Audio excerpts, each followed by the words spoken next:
Hello everyone, আসসালামু আলাইকুম সবাইকে। আশা করি আপনারা সবাই অনেক অনেক ভালো আছেন। তো আজকে আমি আবারও একটি নিউ ব্লগ নিয়ে এসেছি। সো দেখতে থাকুন আমি আজকে কি করি। ফার্স্টে আমি সকালে ঘুম থেকে উঠে রুমটা গুছিয়ে নিয়েছি ভালো করে। তো তারপর আমার আম্মু আমাকে বলেছে এই খিচুড়িটা গরম করতে, তারপর আমি গরম করেছি। সো তারপর আমি এটাকে বানিয়ে দেওয়াল লাগিয়ে দিয়েছি, মাই অটোগ্রাফ। সো তারপর আমি ব্রাশ করে ভিউটা দেখছিলাম। আজকের ভিউটা হচ্ছে আজকে অনেক বৃষ্টি হচ্ছিল সকাল থেকেই। তো কোন কোন জায়গায় বন্যা এসেছে আমাকে প্লিজ কমেন্ট করে জানাবেন। সো তারপর আমি আমার ড্রয়ারটাকে গুছাতে শুরু করলাম। সো তারপর আমি এক এক করে সব কাপড়গুলোকে ভাঁজ করছিলাম।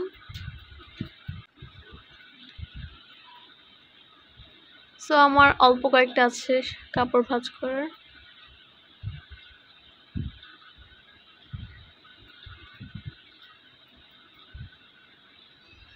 সো ফাইনালি আমার কাপড় ভাঁজ করা শেষ। সো এখন আমি এগুলোকে ড্রয়ারে রেখে দিব। এই যে আমি একটা করে ড্রয়ারে রেখে দিচ্ছি। সো ফাইনালি শেষ, এখন ড্রয়ারে লাগিয়ে দিব।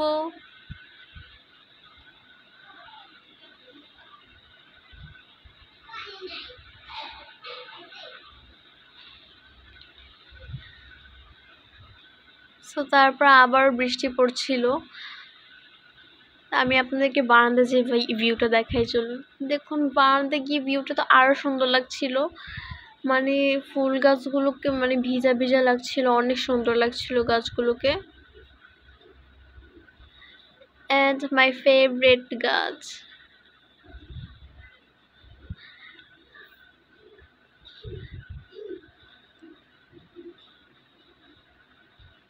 এটা যদি এখানে ধরতো তাহলে কিরকম লাগতো, এটাই ভাবছিলাম আমি তখন। সো এটা হচ্ছে আমার কমলা গাছ, আর তার পিছনেটা হচ্ছে মরিচ ফুল গাছ। আজকের ভিউটা আমার অনেক ভালো লাগছিল। আর কোথায় কোথায় বন্যা হয়েছে, এটা কি আপনার বাসার আশেপাশে হয়েছে কিনা এটা অবশ্যই কমেন্ট করুন। আমার খালামণির বাসার সামনেই আমার খালামণি উঠানে পুরোটাই উঠান ডুবে গেছে। তো তারপর আমি হচ্ছে এই টিফিনটা দিয়ে এটা বানিয়েছিলাম। এটা দেখা যাচ্ছে না নিশ্চয়ই, কিন্তু অনেক বড় হয়েছে এটা। এটা দিয়ে চাইলে আপনারা কোনো ফ্যাশনও করতে পারেন। তো তারপর আমি আমার ভাই থেকে একটা বিস্কিট নিয়েছিলাম, তারপর দেয় নাই, তারপর আমাকে বলছে নাও, থ্যাংক ইউ। সো তারপর হচ্ছে আমি আলুর ভর্তা বানাচ্ছিলাম। আম্মু আলু সিদ্ধ করে রাখছিল, আমি জাস্ট বানিয়ে ফেলেছি। আর বৃষ্টির দিন আলুর ভর্তার সাথে খিচুড়ি খেতে কিন্তু অনেক মজা লাগে। আমার আম্মু আর অলরেডি একটা ভর্তা বানিয়েছিল, ওইটার নাম মরিচের ভর্তা। হ্যাঁ, কত সুন্দর হয়েছে, এটা দেখে এখন আমার লোভ লাগতেছে। সো তারপর আমি হচ্ছে খিচুড়ি খাওয়ার জন্য খিচুড়িটা নিচ্ছিলাম। আর খিচুড়িটা খেতে মাশাআল্লাহ অনেক মজা হয়েছিল। আর সাথে আমার ভর্তাটার তো নিজের প্রশংসা নিজেই করছি।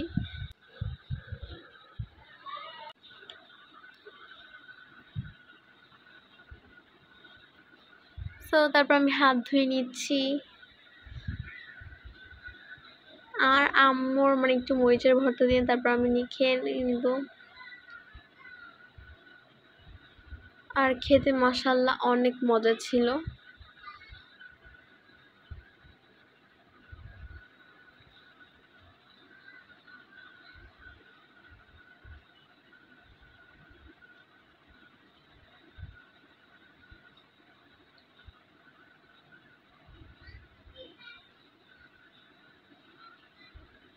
এখন আমি ভর্তাটা দিয়ে একটু ট্রাই করছি।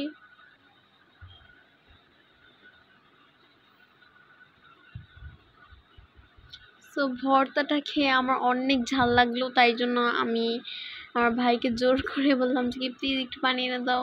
সো তারপর আমার ভাত খাওয়ার পর কোনো কাজ ছিল না, তাই জন্য আমার ছোট ভাইয়ের বইয়ে, এখনও কোনো ক্লাসে পড়ে না, তাও ওর একটা বই ওকে একজন আমার কাজিন দিয়েছে।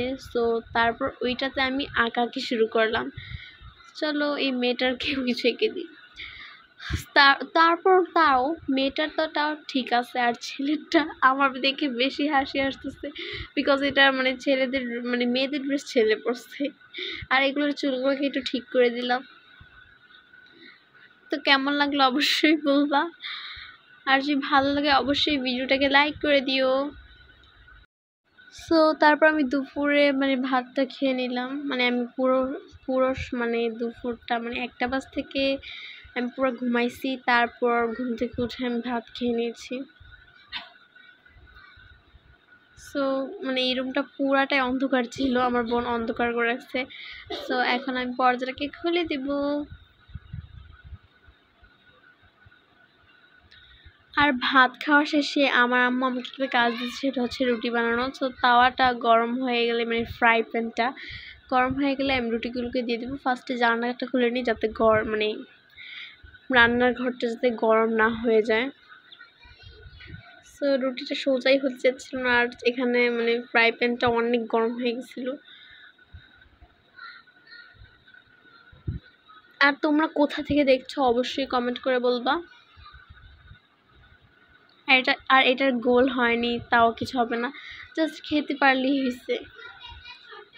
তো এখন আমাকে এটাকে উল্টায় দিব।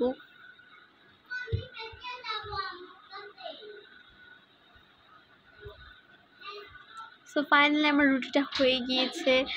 তো দেখো এখন আমি আরেকটা রুটিকে ভেজে নেব।